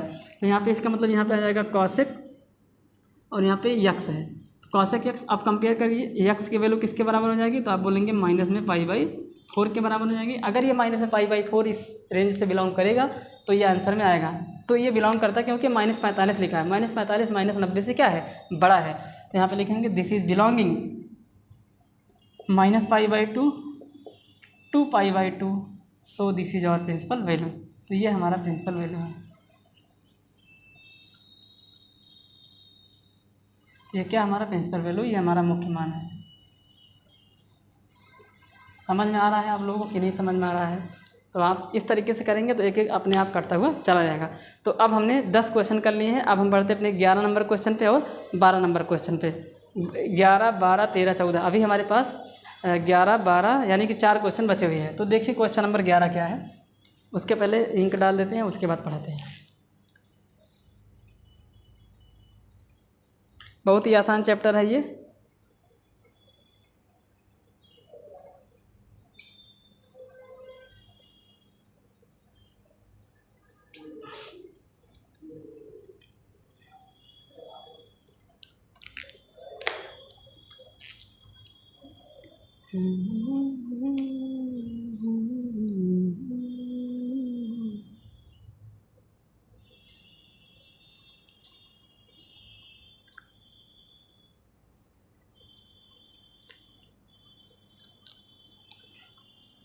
समझ गए आप लोग? ये क्वेश्चन नंबर 10 हो गया। क्वेश्चन नंबर 11 में क्या कह रहा है, find the values of the following. यहाँ पे भी वही काम करने हैं। तो क्वेश्चन नंबर 12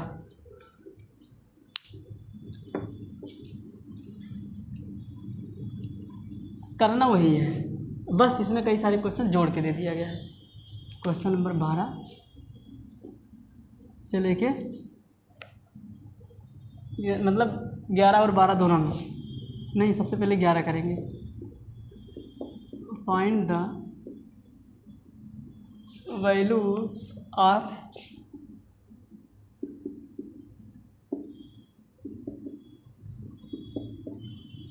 निम्नलिखित के मान ज्ञात करिए।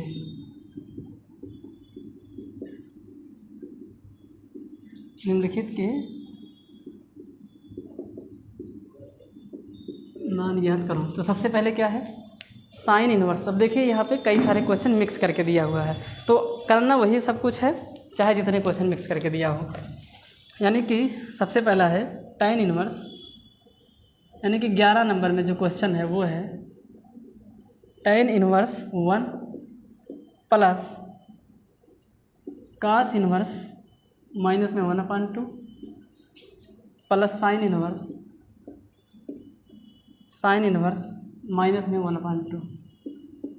अब इसको आप चाहे तो डायरेक्ट भी लगा सकते हैं, इसको π/4 लिख सकते हैं, और इसको क्या लिख देंगे 3π/4, और इसको क्या लिख देंगे माइनस में π/6 लिख सकते हैं। डायरेक्ट कर सकते हैं, या फिर आप ऐसे यहाँ पे साइड में जाके अलग अलग कर सकते हैं। देखिए कैसे, एक एक करके सॉल्व कर लीजिए।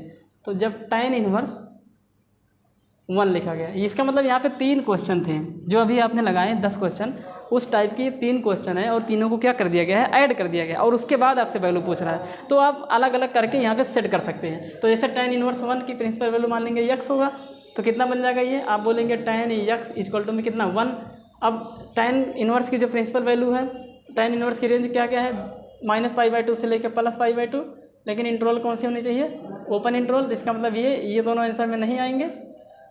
तो इसका मतलब पहले और चौथे क्वाड्रेंट में आंसर होने वाला है, लेकिन tan x की वैल्यू प्लस आ गई है, और प्लस कहाँ आती है, सिर्फ फर्स्ट क्वाड्रेंट में, और फर्स्ट क्वाड्रेंट में कौन से एंगल होते हैं, एक्यूट एंगल। तो इसका मतलब यहाँ पे साफ साफ लिख सकते थे हम लोग कि जो tan x लिखा गया है वो 1 की जगह पे हम लोग tan π/4 लिख सकते थे। तो x की वैल्यू π/4 आ जाएगी, जो कि बिलोंग कर जाएगी कहाँ से, -π/2 से लेके +π/2 के इंटरवल में। तो x यहाँ से आ गया, तो यहाँ पे हम tan π/4 लिख देंगे।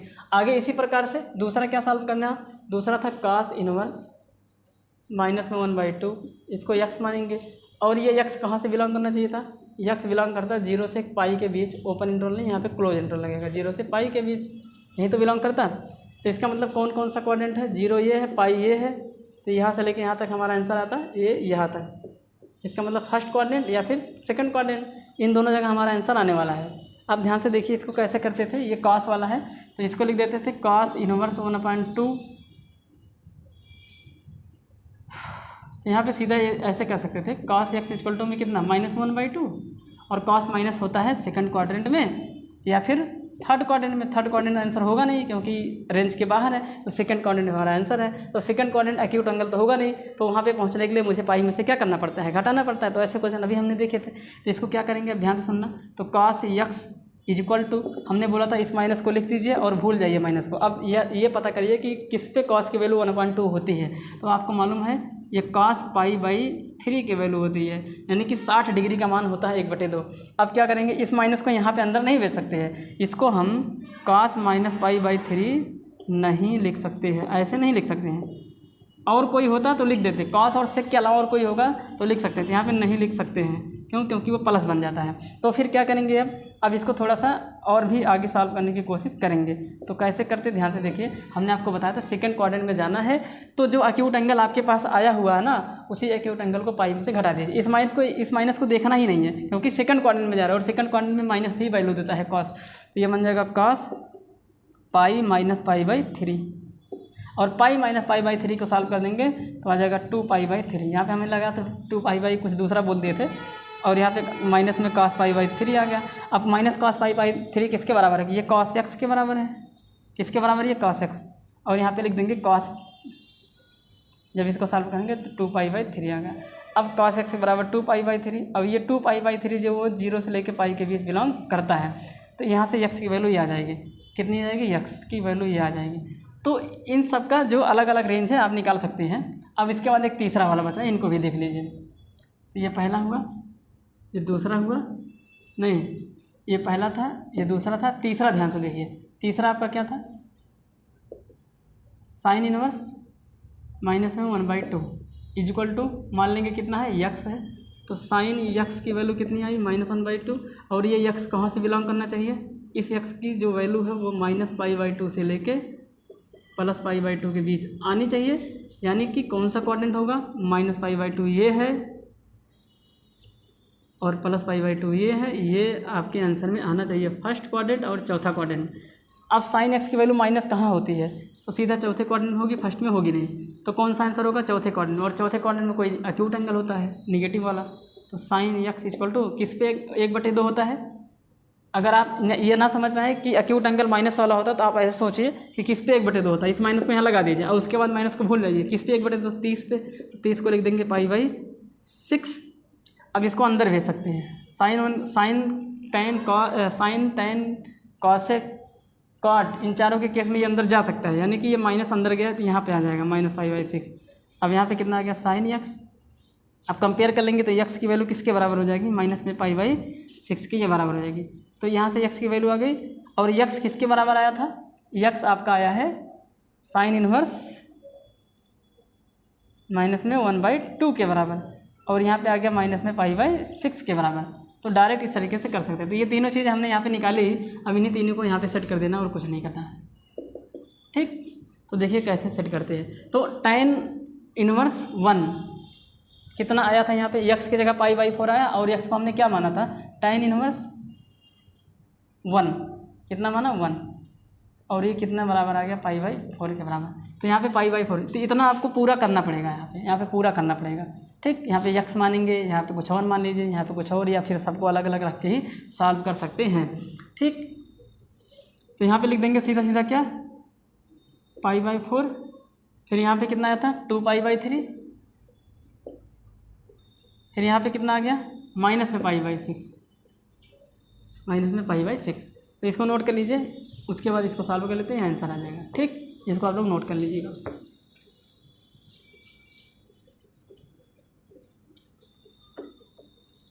तो इसको सॉल्व करेंगे, एलसीएम में सबका कितना आ जाएगा 12, 4 तिहाई 12, 3 का ऊपर गुणा करेंगे 3π, 3 चौक 12, 4 दूनी 8π, -6 दूनी 12 2π। अब किसको किसको जोड़ेंगे, तो ये प्लस है, ये प्लस जोड़िए, 8 3 11, 11 में से 2 गया 9, तो 9π/12, और काट देंगे 3 3 जा 9 और 3 4 जा 12, तो 3π/4 इसका क्या आएगा, आंसर आने वाला है। तो 3π/4 इसका आंसर आ जाएगा। तो ये क्वेश्चन नंबर 11 था। चलिए बढ़ते हैं क्वेश्चन नंबर 12 पे। क्वेश्चन नंबर 12 क्या, ध्यान से देखिए आप लोग। तो क्वेश्चन नंबर 12 को लगाते हैं। ये भी बिल्कुल ही आसान है, एकदम 11 क्वेश्चन नंबर 11 की तरह ही, जिसमें कहा गया कि कॉस इनवर्स, इसमें ये बोला गया कि कॉस इनवर्स 1/2 और प्लस 2 साइन इनवर्स 1/2।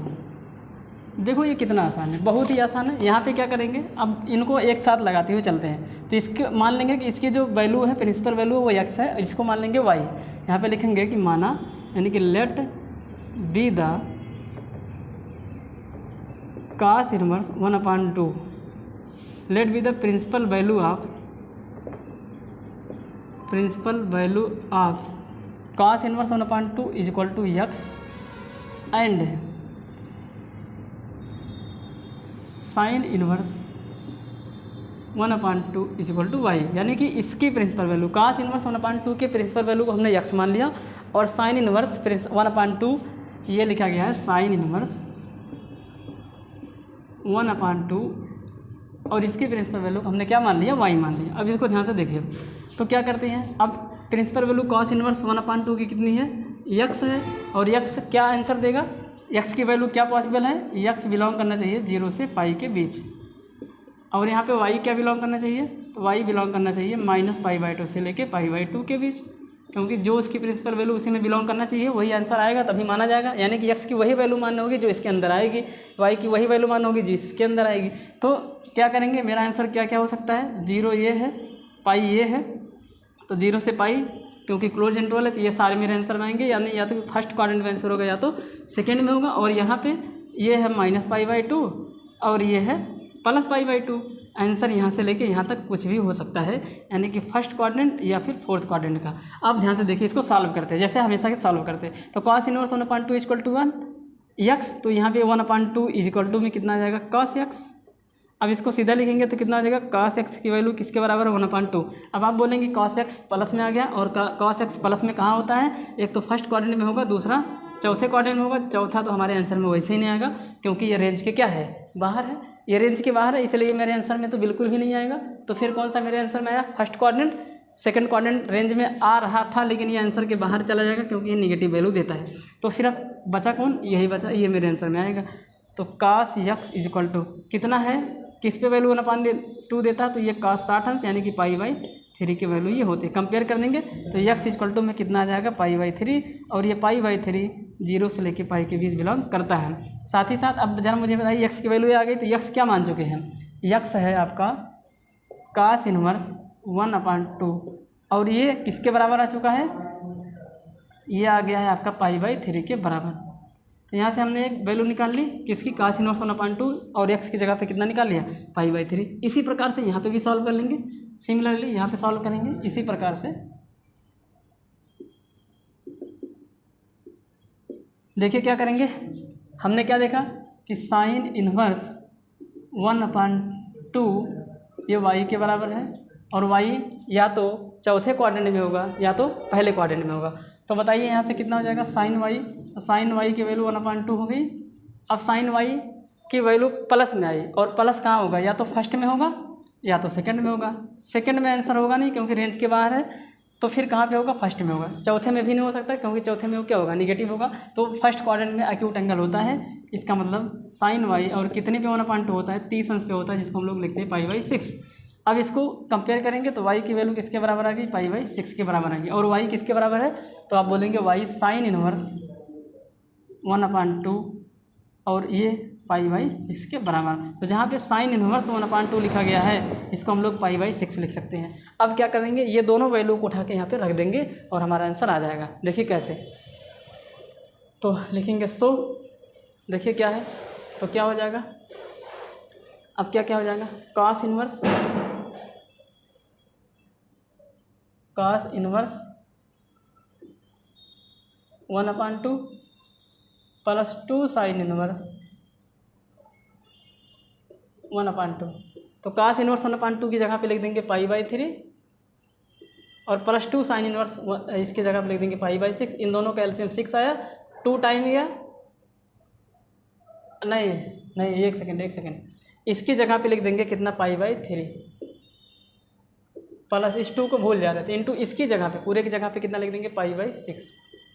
तो ये इससे कट गया, तो π/3 प्लस π/3 बचा, और π/3 इक्वल टू 2π/3। यही क्या हो जाएगा हमारा आंसर। तो ये इस तरीके से क्वेश्चन नंबर 12 आपको करना था।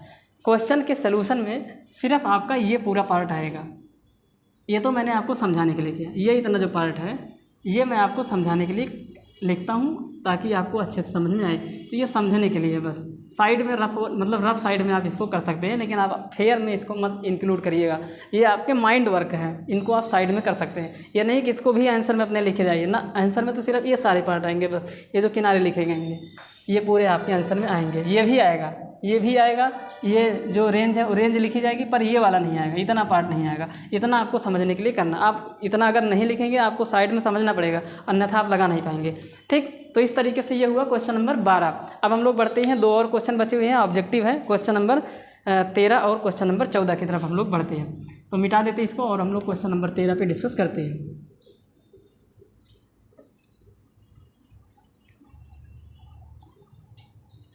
देखिए क्वेश्चन नंबर 13 क्या कह रहा है, बेहद ही आसान है ये। कह रहा है कि इफ़ साइन इनवर्स क्या है, if sine inverse x is equal to y, उसके बाद कह रहा है कि देन y के बारे में पूछ रहा है, देन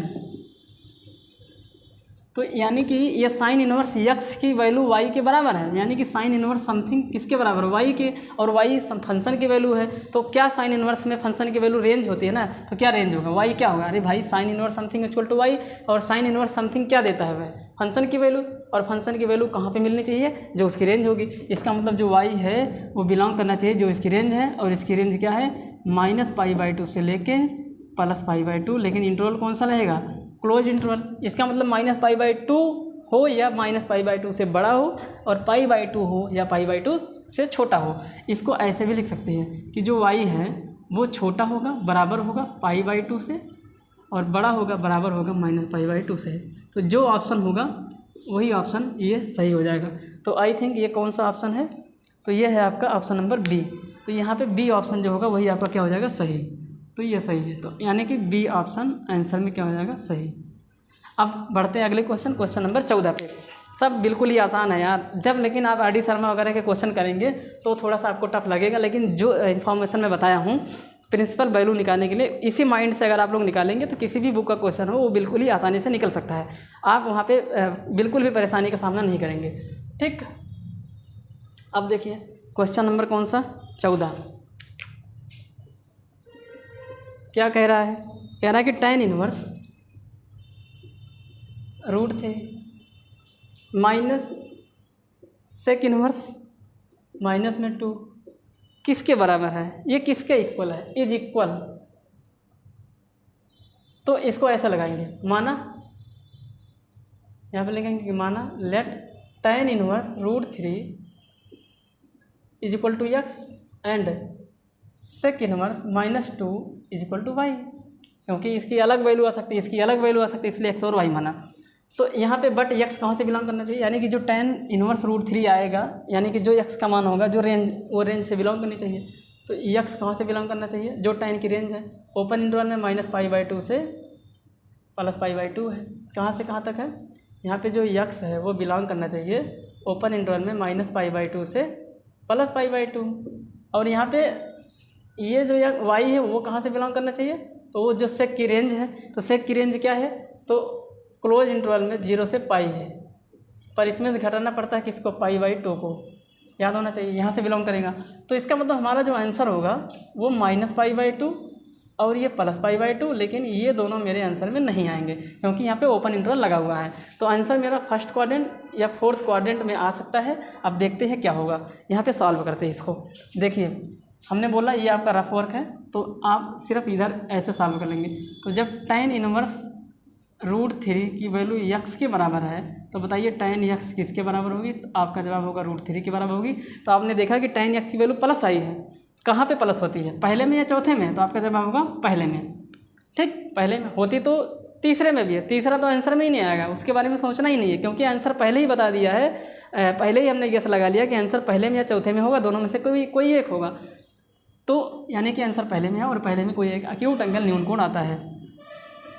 तो tan x equal to tan कितने का मान होता है ये भाई, π/3 का मान होता है, और x की वैल्यू π/3 के बराबर आ गई। और x किसके इक्वल है, x किसके इक्वल है, tan इनवर्स √3 के, यानी कि tan इनवर्स √3 की जगह पे हम लोग अब π/3 लिख सकते हैं। आगे इधर बढ़ जाएंगे, इधर देखते हैं हमारा आंसर क्या होगा। तो 0 से पाई आंसर होगा, 0 से पाई, 0 से पाई मतलब कौन सा क्वाड्रेंट, फर्स्ट क्वाड्रेंट और सेकेंड क्वाड्रेंट, तो दो जगह मेरा आंसर हो सकता है। ये है 0, ये है पाई, यहाँ सब मेरे आंसर हो सकते हैं, पर ये मेरे आंसर में नहीं आएगा, 0 कभी नहीं हो सकता। ठीक, तो फर्स्ट में आंसर आएगा या तो सेकंड में आंसर आएगा। सॉल्व करके पता करते हैं। तो sec inverse -2 is equal to Y, तो sec Y is equal to में आ गया -2, और सेक माइनस होता है सिर्फ और सिर्फ सेकंड क्वाड्रेंट में, तो ये मेरे आंसर में आएगा, ये मेरे आंसर में नहीं आएगा। अब मैं क्या करूँगा, मैंने आपको पिछले सारे क्वेश्चन में बताया कि इस माइनस को भूल जाइए और पता करिए कि सेक किस एंगल पे वैल्यू 2 देता है। तो सेक 60 डिग्री पे वैल्यू 2 देता है, इस माइनस को ऐसे लिख दीजिए। हमेशा किसी भी ट्रिग्नोमेट्रिक फंक्शन के लिए काम कर सकते हैं, बस इसमें फोकस ये करना होता है कि ये माइनस किसी किसी में अंदर चला जाता है और किसी किसी में अंदर नहीं जाएगा। तो जिसमें अंदर नहीं जाता है वो 2 ही है, एक कॉस है, दूसरा कौन सा है, सेक है। तो इसमें अंदर नहीं जाता, इसलिए वहाँ पे हम कंपेयर नहीं कर पाते, इसलिए हम फिर से वहाँ से पाई में से उसको घटाते हैं ताकि वो प्लस में हमको दिखने लगे। तो यहाँ पे माइनस लिख देंगे और 2 देता है वैल्यू π/3 पे। अब कंपेयर नहीं कर पाएंगे, क्यों, क्योंकि मैं इसको ये जो माइनस सेक π/3 है, इसको मैं कभी भी सेक -π/3 नहीं लिख सकता, वरना मैं यहाँ से कंपेयर कर लेता, तो लिख ही नहीं सकता, तो इसलिए नहीं करूँगा। और वैसे भी ये मेरे आंसर में आ ही नहीं सकता क्योंकि ये न्यून कोण नहीं है, अक्यूट एंगल नहीं है, सॉरी ये एक अक्यूट एंगल है और मेरा आंसर अक्यूट एंगल नहीं सेकंड क्वाड्रेंट में होगा। सेकंड क्वाड्रेंट में जो भी एंगल आएगा वो 90 से बड़ा होता है। तो यहाँ एक दूसरा लॉजिक ये भी हो सकता है। ठीक, तो अब क्या करेंगे, हमने आपको बताया था कि जो माइनस में सेक π/3 है, इसको इसी न्यून कोण की हेल्प से हम लोग सेकंड क्वाड्रेंट में जा सकते हैं। इस माइनस को फोकस ही नहीं करना आपको बस पाई में से π/3 को क्या कर देना है, घटा देना है। तो सेक पाई माइनस π/3 वही वैल्यू देगा, ये पूरी वैल्यू यही लिखी गई है, बस लिखने का तरीका चेंज है, बस और कुछ नहीं है। ठीक, लिखने का तरीका क्या है, चेंज है। अब ध्यान से देखना, अब क्या करेंगे हम लोग, अब यहाँ से अब माइनस सेक π/3 किसके बराबर है, सेक वाई के बराबर है। तो यहाँ पे लिख देंगे सेक, और कितना आ गया, वाई आ गया। भाई ये जो माइनस सेक π/3 ये देखिए ना, ये किसके बराबर, सेक वाई। और इसको सॉल्व कर लीजिए, देखिए कैसे सॉल्व करेंगे। 3 pi minus pi equal to आ जाएगा ये सेक 2 पाई बाई में कितना आ गया 3। अब कंपेयर कर दीजिए सेक वाई, और सेक वाई की जगह पे क्या लिखा गया है, सेक वाई की जगह पे माइनस में नहीं, कंपेयर करिए अभी, अब यहाँ पे कंपेयर करेंगे तो वाई की वैल्यू किसके बराबर है, 2π/3 के, और ये जो 2π/3 है ये 0 से लेके पाई के बीच ही आती है, आप पता कर लीजिएगा, ठीक, ये इसके बीच आएगी। और वाई की जगह पे क्या लिखा गया है बताइए आप लोग, वाई की जगह पे क्या लिखा गया है, तो वाई की जगह पे क्या लिखा गया है, तो वाई की जगह पे लिखा गया है सेक इनवर्स -2, और ये किसके बराबर आ गया, 2π/3 के बराबर। तो यहाँ से ये दो वैल्यू निकली हुई है, एक ये और दूसरा ये, इन दोनों वैल्यू को उठा के यहाँ पे पुट कर देंगे, कहाँ पे, यहाँ पे, तो मेरा आंसर आ जाएगा। देखिए यहाँ पे लगा देते हैं, इसको मिटा के यहाँ पे कर देते हैं, देखिए कैसे करेंगे इसको।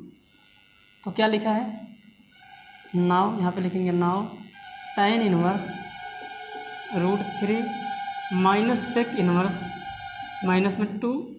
अब ये tan इनवर्स √3 किसके बराबर, ये पूरी प्रोसेस आपको करनी पड़ेगी, ये दोनों रफ वर्क हैं, याद रखे रहना ये बात। अब tan इनवर्स √3 के स्थान पे क्या लिख देंगे, π/3, माइनस सेक इनवर्स -2 के स्थान पे लिख देंगे 2π/3, और सॉल्व करेंगे तो π-2π/3, तो यहाँ पे आ जाएगा माइनस में π/3, तो माइनस में π/3 इसका आंसर आएगा। क्या आएगा आंसर, माइनस में π/3। एक जो भी ऑप्शन सही होगा वही सही है, तो यहाँ पे बी ऑप्शन सही है, तो जो यहाँ पे बी ऑप्शन है वही क्या है, सही है। तो यहाँ पे भी बी ऑप्शन सही हुआ, इसके पहले वाले में भी बी ऑप्शन ही सही था। तो इस तरीके से ये एक्सरसाइज जो है वो ख़त्म हो जाती है। तो ये सारे एक्सरसाइज के क्वेश्चन अगर आपको अच्छे से समझने हैं, आपको अच्छे से पढ़ना है, आप अच्छे से सीखना चाहते हैं, तो आपको इंट्रोडक्शन क्लास के साथ आपको ध्यान देना। तो इस पूरी एक्सरसाइज में सिर्फ आपको एक जगह ध्यान देना था, वो ये था, कभी भी अगर ऐसे आ जाता है सेक और कौन सा कॉस, इसमें अगर कभी भी माइनस आ गया, माइनस वैल्यू आ जाता है, तो यहाँ पे आपको थोड़ा सा बनाने की ज़रूरत है, क्योंकि इसके अधिकतर आंसर सेकंड क्वाड्रेंट में मिलते हैं। और सेकंड क्वाड्रेंट में जाने के लिए, और इसका कारण क्या है कि सेक माइनस थीटा जो होता है वो सेक थीटा के ही बराबर है। तो इसी वजह से अगर आप कभी अगर ये sec minus theta minus sec theta के बराबर होता, तो ये जो माइनस हम बाहर हमेशा देख रहे हैं, जैसे कि यहाँ पे आया था, तो इसको मैं अंदर भेज देता, इसको लिख देता minus sec theta, sec minus theta, और उसके बाद कंपेयर कर लेता। तो ये चीज़ होती नहीं है, इसी वजह से मुझे कॉस और सेक में इतनी ज़्यादा परेशानी का सामना करना पड़ता है। तो इसको और भी क्वेश्चन मैं अभी इस पर एक और वीडियो बनाऊंगा, एक और क्लास लूँगा, उसमें मैं सिर्फ क्वेश्चन ही क्वेश्चन कराऊंगा, और ऐसे सारे क्वेश्चन करवाऊंगा जिनमें ये बदलने वाले ज़्यादा रहेंगे, यानी कि रेंज में ले आना रहेगा। जैसे कि अधिकतर क्वेश्चन में इसमें सब रेंज में ही था, बस जब कॉस और सेक आता था तो उसी में रेंज में नहीं था। तो एक और क्लास रहेगी जिसमें ऐसे क्वेश्चन आएंगे जिसमें सारे के सारे रेंज में नहीं होंगे और मुझे रेंज में बनाना पड़ेगा, तो वहाँ पे आपको और भी बेहतरीन ढंग से समझ में आ जाएगा। तो आज की क्लास में बस इतना ही, उसके बाद हम मिलते हैं अपने नेक्स्ट लेक्चर में, जहाँ पे हम और सारे क्वेश्चन करवाएंगे इसी टॉपिक से रिलेटेड। उसके बाद हम लोग एक्सरसाइज 2.2 के क्वेश्चन, इंट्रोडक्शन, इन सारी चीज़ों पे डिस्कस करेंगे। तो आज के लिए बस इतना ही, मिलते हैं अगले नेक्स्ट लेक्चर में।